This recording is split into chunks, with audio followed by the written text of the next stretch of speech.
Tiens, je vais t'offrir un bon thé bien chaud pour te réconforter, pour te mettre, pour te détendre un peu, ça te fera du bien. En plus, c'est dans ta tasse préférée. Regarde.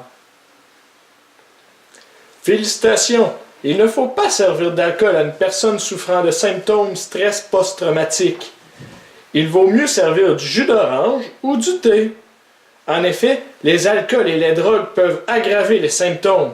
Et en plus, c'est une tasse qui permet de calmer la personne puisqu'elle adore cette tasse. Excellent choix! Tiens, voilà ton thé bien chaud. J'en voulais pas de thé! Je voulais l'autre tasse où c'est que Cédric il était en costume de bain! T'es jamais capable de rien faire comme du monde! Voyons donc! C'est quoi ce problème-là? Faites comprendre à vos proches qu'ils ne sont pas responsables de vos sauts d'humeur. Désolé, c'était un saut d'humeur. Tu n'es pas responsable de ça. Ah, c'est pas grave. Tu sais, tu devrais te mettre dans un autre endroit. Faut pas t'isoler comme ça dans des endroits aussi clos. Viens dans le salon, c'est beaucoup mieux. C'est plus confortable aussi. Ce sera mieux. Tu as raison, mon ami. Allons-y.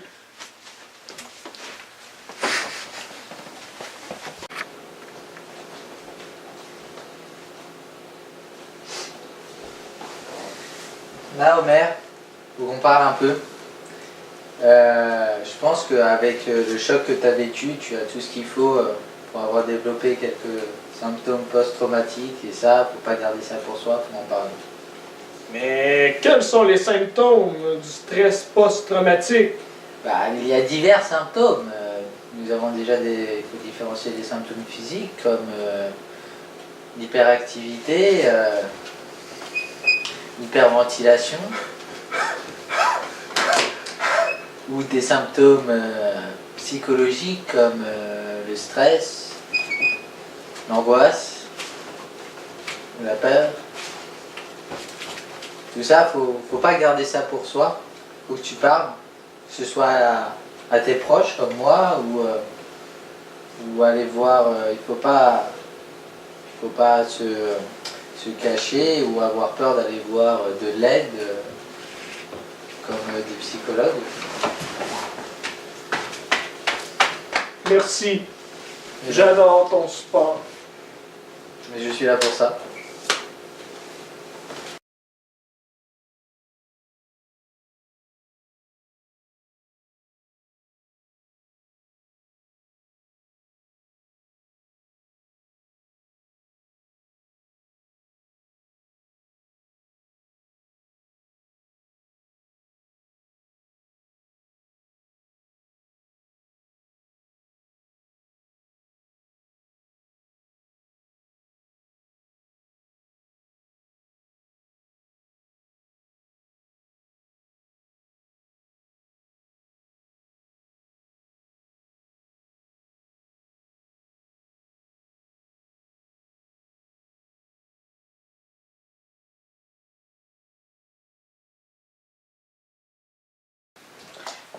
Bonjour messieurs, vous savez pourquoi nous sommes là? Nous sommes là pour, suite à l'agression que vous avez vécue il y a quelques jours dans une soirée. Donc on est là pour en parler, pour que vous véhiculez votre vécu. Donc on va commencer par vous monsieur. Partagez-nous avec vos collègues comment vous avez vécu cette agression. Ben, j'étais dans la salle moi, avec Homer, puis Boris, puis là, j'ai vu que Homer, il se faisait donner des coups d'objets contondants pouvant être appelés pailles. Mais là, j'avoue que j'ai mal réagi, j'étais pétrifié par la peur. L'homme qui le frappait mesurait au moins 8 pieds de haut. J'avais vraiment peur et depuis ce temps-là, j'ai peur de tout ce qui est 8 pieds de haut et plus. Tout à fait. Donc exactement. On va passer à votre collègue, monsieur. Ouais, moi, je le vis pas très bien.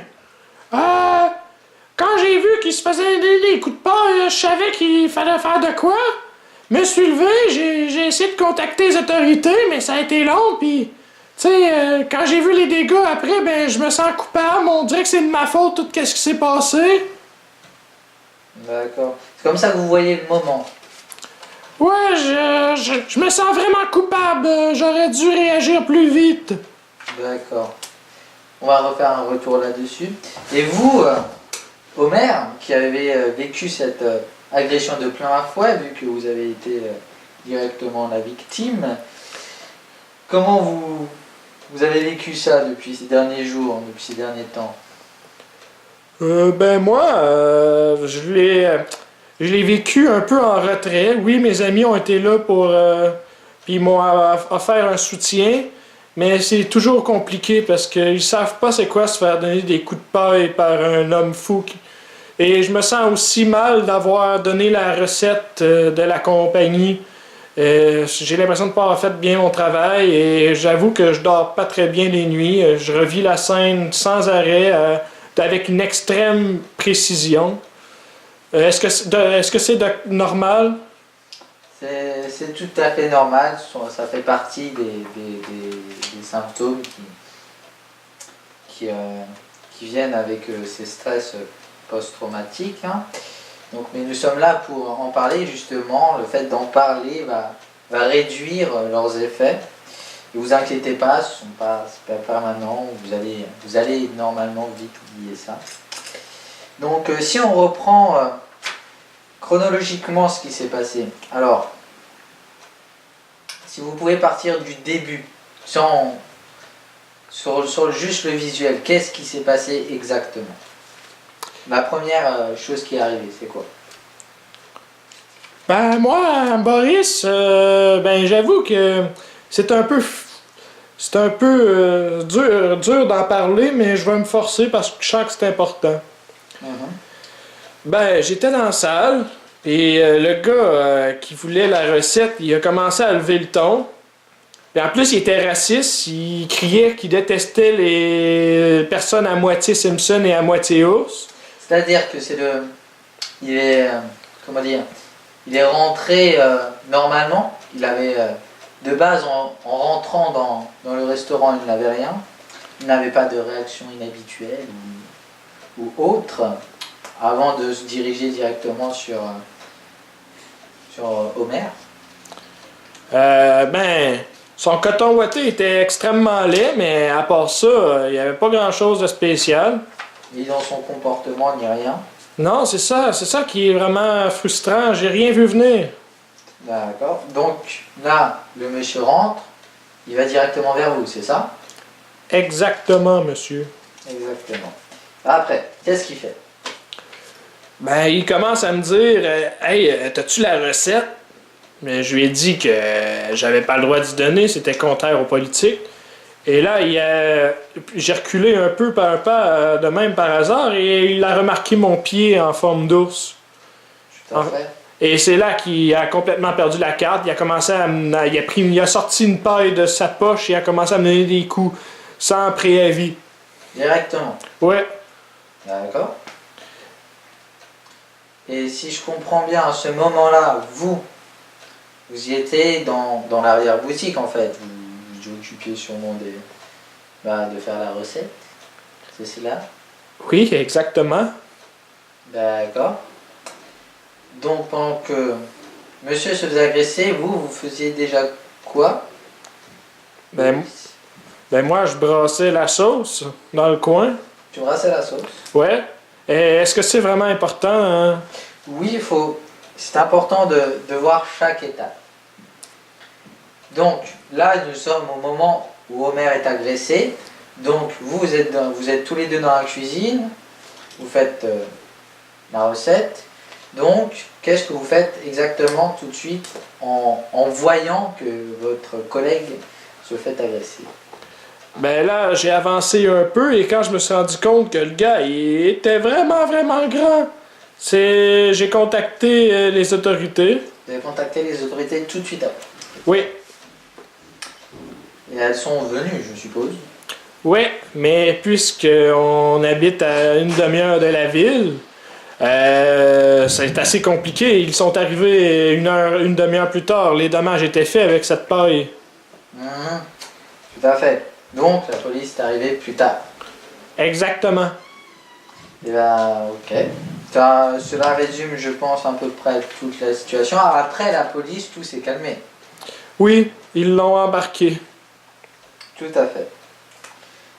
Donc là, on va finir sur cette dernière partie de notre entrevue. Hein. Par rapport à ce qu'on a pu voir, vous avez tous réagi naturellement. Vous n'avez rien fait d'anormal, à vrai dire.